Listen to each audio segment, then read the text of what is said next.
श्री स्वामी समर्थ. तुम्हा सर्वांचं आपल्या चॅनलमध्ये मनापासून स्वागत आहे. आज जो मी तुम्हाला अनुभव सांगणार आहे तो तुम्हाला स्वामींवरती अतोनात विश्वास ठेवण्याला मजबूर करेल असा हा अनुभव आहे. कारण की जेव्हा हा अनुभव मला इन्स्टाला रिसीव्ह झाला होता, जेव्हा ताईंनी मला मेसेज करून तो अनुभव पाठवला, तो अनुभव ऐकल्यानंतर मी स्वतः त्यांना कॉल केला आणि त्यांच्याशी बोलले. कारण की तो अनुभवच तसा होता. महाराजांनी आयुष्यात कोणाचीच एवढी परीक्षा घेऊ नये आणि मेन म्हणजे मला नवल ह्या गोष्टीचं वाटलं की एवढं महाराजांनी त्यांना अक्षरशः त्यांचं आयुष्य संपलं होतं सगळं, तरी त्या महाराजांवर एवढा विश्वास ठेवला. हे प्रत्येक सेवेकऱ्यांसाठी उदाहरण आहे. तर हाच जो अनुभव आहे तोच आज मला तुमच्यासोबत शेअर करायचा आहे. तर झालं असं होतं की गेले 2012 पासून ताई सेवेमध्ये आहे. हा अनुभव एका लातूरच्या ताईंचा आहे. नाव नाही सांगू शकत मी कारण की अनुभवच तसा आहे. तर गेली 2012 पासून ताई सेवेमध्ये आहे आणि त्यांचं लग्न झालं आणि त्या सेवेमध्ये आल्या. आय थिंक लग्नाच्या अगोदरपासून होत्या वाटतं त्या सेवेत.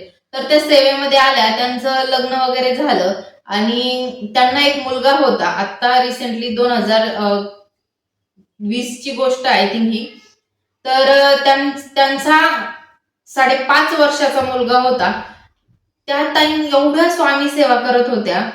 5.5 वर्षाचा मुलगा त्यांना सोडून गेला आणि त्याचं कारण ऐकून तुम्ही थक्क व्हाल की त्या शेताच्या साईडला राहतात. तर शेतामध्ये त्यांचा मुलगा विहिरीजवळ खेळत होता आणि तिथे आपली जी त्यांनी सांगितलं की जो खंबा असतो, जिथून मोटर वगैरे टाकण्यासाठी ते लाईट वगैरे घेतात, तिथे तो खेळत होता खंब्याच्या साईडला.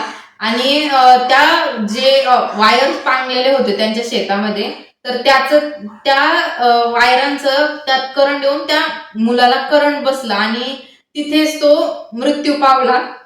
तर जेव्हा त्या ताई हे सांगत होत्या ना मला, म्हणजे अक्षरशः त्या एवढ्या रडल्या की म्हणजे मला एक सेकंदासाठी वाटलं की महाराज का हो त्या आईपासून त्या लेकराला दूर केलं तुम्ही.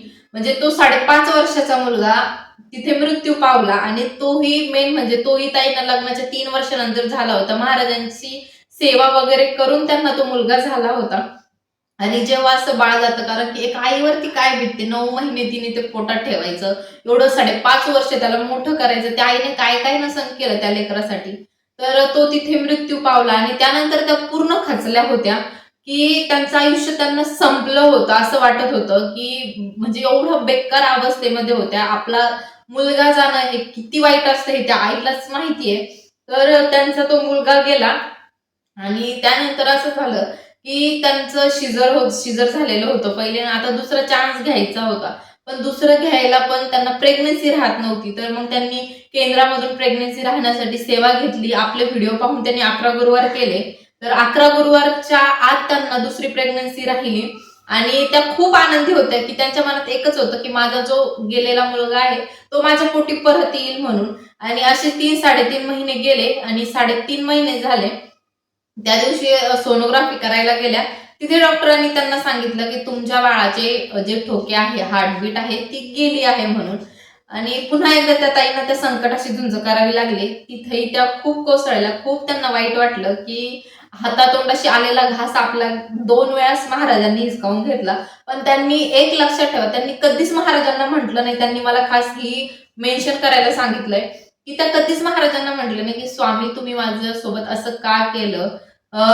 काहीतरी तुकाराम महाराजांचा अभंग आहे, आलिया भोगाशी असावे सादर, ओझ देवावर काहीतरी टाकून, असं आहे काहीतरी.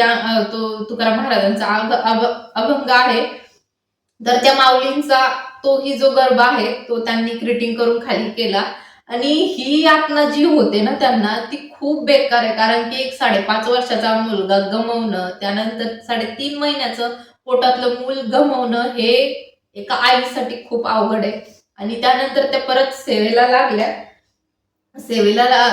लागल्या आणि तिथून पुढे मग त्यांनी एवढी महाराजांची सेवा केली. गुरुचरित्र पारायण त्या महिन्याला 2-2 पारायण करायच्या. आणि 11 गुरुवारही त्यांचे चालू होते, शुक्रवार चालू होते, कुलदेवीची सेवा करत होत्या. प्रत्येक सेवा त्यांचा अख्खा दिवस त्यांच्या सेवेमध्ये जायचा. त्या सेवेतून त्यांना परत गर्भ राहिला आणि आता त्यांना एवढंच इच्छा होती की हा गर्भ जो आहे तो व्यवस्थित राहावा.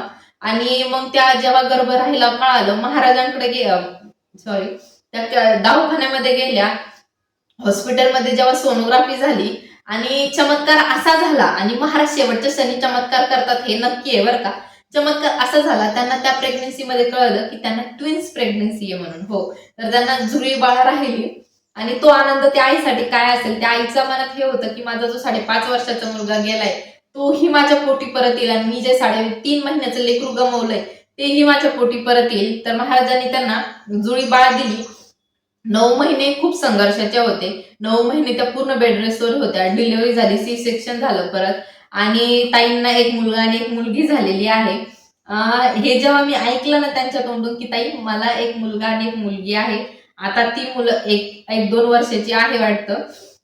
म्हणजे हा अनुभव जेव्हा मी ऐकला होता, मी स्वतः त्यांच्यासोबत खूप रडले. कारण की म्हणजे हा अनुभव महाराजांवरती अतोनात विश्वास ठेवणार आहे, आणि महाराज काय करू शकतात, किती शेवटच्या क्षणी चमत्कार करू शकतात, हे मी आज अनुभवलेलं आहे. आणि आज त्या ताई खूप सुखात आहे. त्यांचा संसार व्यवस्थित झाला. तो मुलगा गमावण्याचं दुःख आपण कुणी त्यांचं कमी करू शकत नाही, किंवा त्या मुलाला विसरणारही नाही, आणि हे शक्यच नाही आपला पोटचा मुलगा विसरणं. पण आज जे सुख त्यांच्याकडे आहे ते महाराजांच्या कृपेमुळे आहे. आजही त्यांची खूप परेशानी होती. मला माहितीये की एका मुलाला सांभाळून सेवा करणं, घरातलं करणं हे खूप कठीण आहे.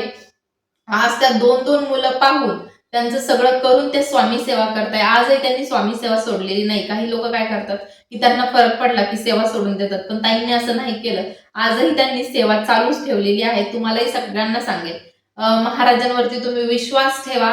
असं नका म्हणू की महाराजांनी माझ्यासाठी काही केलं नाही, महाराज नाहीये, मी महाराजांची मूर्ती फेकून देते वगैरे, असं काहीच म्हणू नका. महाराजांवरती सगळं सोडून द्या. एक ना एक दिवस तुम्हाला फळ नक्की मिळेल. हा अनुभवच तसा आहे, आणि मी ह्याच गोष्टीसाठी अनुभव शेअर करते की प्रत्येक सेवकाला एक बळ मिळावं की महाराज आहे म्हणून.